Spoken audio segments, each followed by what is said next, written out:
I'm Rebecca Bowring and this is Tech24. Thank you for being with us for this special programme.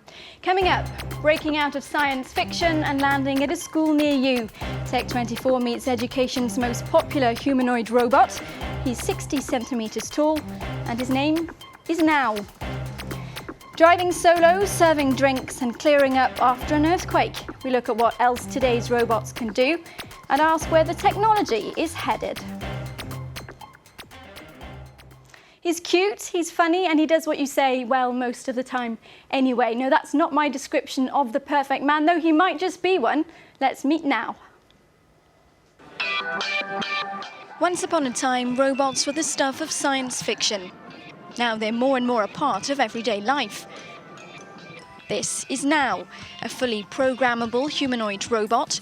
Schools, universities and labs in some 40 countries use him to inspire students. Now is a robot of many talents. He can walk, sit, dance, pick up and put down objects. In 2007, Now rose to fame during the RoboCup football tournament, becoming the de facto bot. Aldebaran, the French startup that makes Now, has already sold over 1,500 units. They hope to release him to the general public later this year. Well, this week, Olander has indeed been replaced by a robot. I'm very happy to welcome Now to the studio, along with his minder, Bastien Parent from Aldebaran Robotics. Thank you very much for being with us. Hello. Hello, Rebecca. I'm Now. Pleased to meet you. I'm so happy to be on TV today. We're very happy to have you along. So, Bastien, tell me first, what is unique about this robot? Well, this is the first time ever that laboratories or universities can buy a humanoid robot with all those functions of interactions, of autonomy, and so on. He recognises faces and voices, and he can even isolate words. So if I ask him some questions now, he can maybe try and respond to them. So now, why were you created? I come with a software and I'm fully programmable. I can recognize your face, answer your questions, play music, grab objects, and even play soccer like a pro. Speaking of soccer, what do you like doing best? What are your hobbies? I'm the star of the shows. I love dancing just as I did at the Shanghai 2010 World Exhibition. Moreover, I can welcome people to the museums and I can entertain your workshops. How did you decide on his form and his personality? Because he definitely has one. Human beings are programmed to communicate with other humanoid shapes. And that's why we tried to do a humanoid robot with a cute face, with short arms that could make us think of baby proportions. Now, obviously, something very important is his role in education. He is known as the world's most popular robot used in academic establishment. So let me ask you now what work you have been doing with students. I am the first interactive and fully programmable humanoid robot to be used in the classrooms. A large community of researchers, teachers and individual programmers works every day to improve my technologies and to imagine what personal robotics will look like in the years to come. I'm much more agile than it is. He certainly does move very fluidly, doesn't he? Just one more quick question. Yeah, he sees himself as a bit of a Superman. Quick question, you want to make this robot available to families, to the average person. For sure. How do you propose to do that, though? Because he does cost 5,000 euros. Right now, that's right, that's correct, because we are selling it as a professional tool. But we already have ways to reduce the cost. For example, in producing more robots. And then we plan to offer it to the general public for a very low price.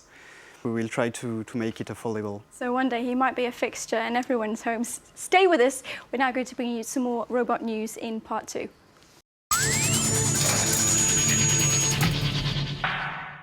widely used, we know, to work on car assembly lines, of course, but Japanese automaker Honda's robotic creation has little to do with mechanics. The latest version of Asimo, or advanced step in innovative mobility, is meant to be the most intuitive yet. He can run, hop, push a trolley, open a bottle, and even pour a drink for you. He now has 13 knuckles instead of 2, useful as he's been learning sign language. And did you know Honda's been developing humanoid robots since the 1980s?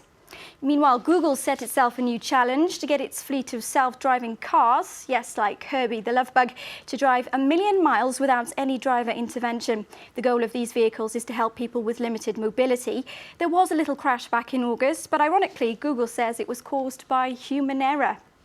Now, the International Robot Exhibition's been taking place in Tokyo this week. Over 270 companies and universities were represented. The attention this year was on robots developed to work in post-disaster conditions, like after an earthquake or nuclear accident, such as those Japan suffered back in the spring.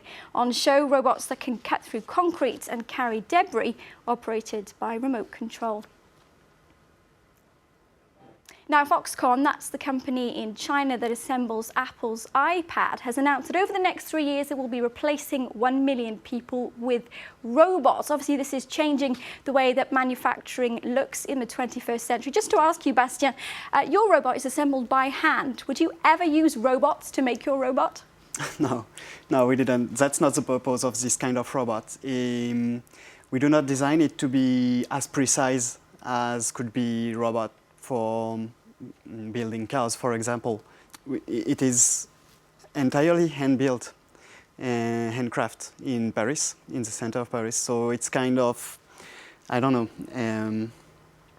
craft work of new technology, but we didn't plan to use our robot to produce themselves. Romeo is the next robot that you guys are going to bring out. He's nearly as big as me. What does he do? Just very quickly. The aim of this robot is to take care of older people or persons with disabilities. And then we are at the beginning of this project, so we are mounting a real prototype right now, a physical one, that we plan to show in a few months. Thank you ever so much to you both for coming in. Thank you to you now. I think you could be my perfect man. Do you have a girlfriend? Sorry, we can talk about this in the backstage, but I don't like speaking about my private life. Okay, then you're obviously a very eligible bachelor. Right, well, we end the show with a clip. We'll just show you a bit more of Nao's talents. In fact, a dance troupe of identical Naos. He was mentioning earlier that he took part in the 2010 Shanghai Expo, and this group went down a storm, dancing, body popping, pulling shapes in exact time with each other. So I'll leave that with you to enjoy. See you again next week on Tech 24.